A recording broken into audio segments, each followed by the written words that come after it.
Sir Topham Hatt drove and drove to every lookout point.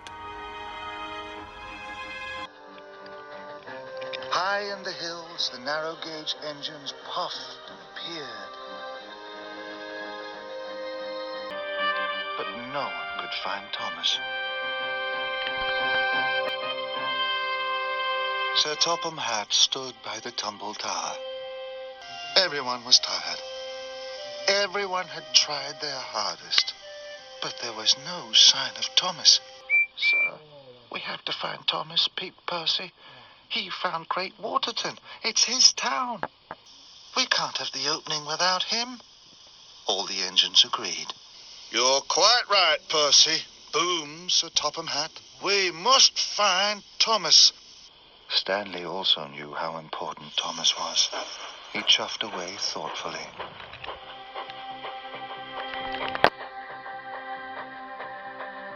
Stanley arrived at the sidings. A train of freight cars was waiting for him. But Stanley wasn't thinking about freight cars. He was thinking about Thomas. Stanley thought back to the day when Thomas saw him pulling Annie and Clarabelle. And he remembered the evening at Tidmouth Sheds, when Thomas was upset because Stanley was in his berth. Then Stanley remembered Thomas's face after the accident. Thomas isn't a bad engine. He's a sad engine, Stanley puffed slowly. I wonder if he has run away because he thinks no one likes him anymore. Maybe Thomas is hiding up in the hidden hills. I'll look for him there. I must tell him we all miss him. And Stanley whooshed away to the hills. In the dark tunnel, Thomas was very scared. He was washed and waved forward. His fire had gone out and his boiler was cold. Stanley was high up in the hills.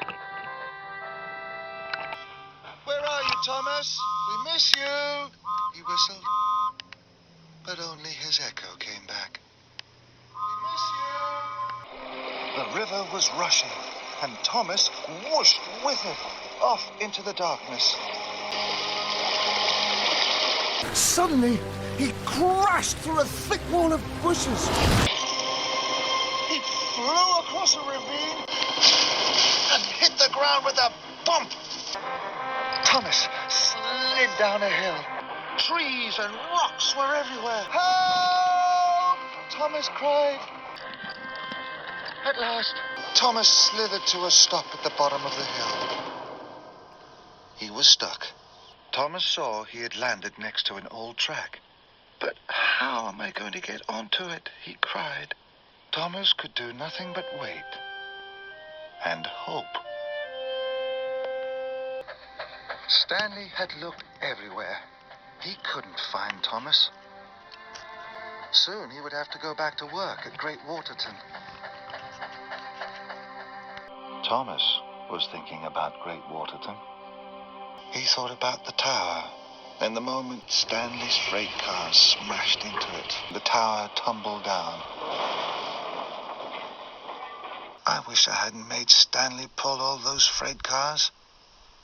I didn't like him doing my jobs, and now look where I am. I'm a very silly engine, he puffed sadly. Thomas wished he was back with his friends. Stanley had to get back to Great Waterton. I'll blow my whistle one last time, Stanley wished, and he whistled loud and long. This time, Thomas heard the whistle. It's Stanley, he gasped. With his very last puff and his very last huff, Thomas blew his whistle as loud as he could. Stanley heard Thomas. Quickly, he reversed back to the branch line.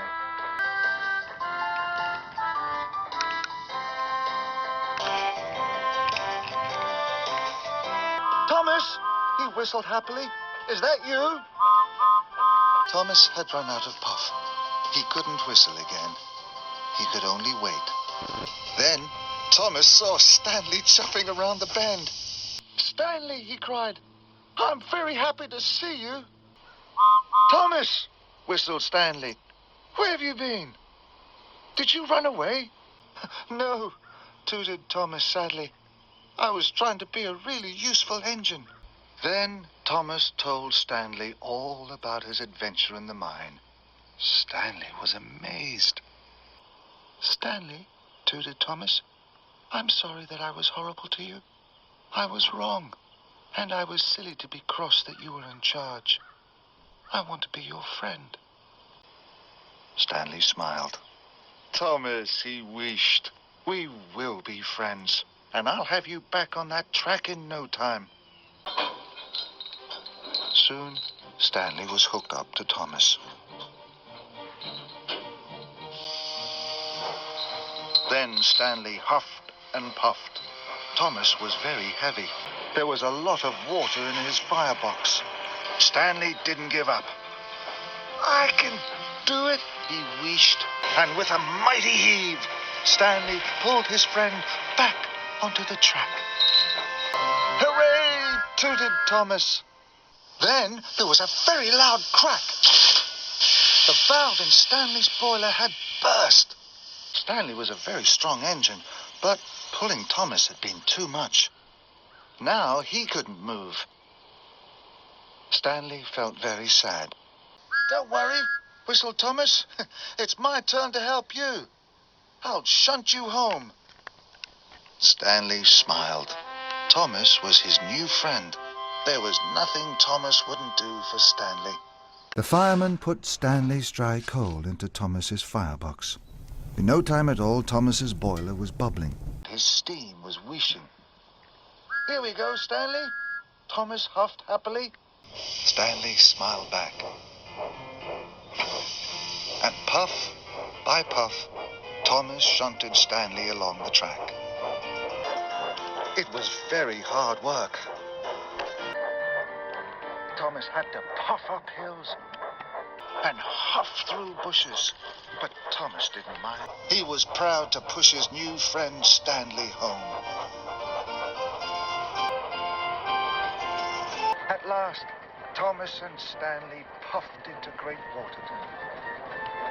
Thomas was tired, but he had never felt happier. Henry, Rocky, Edward, and Emily were busy working.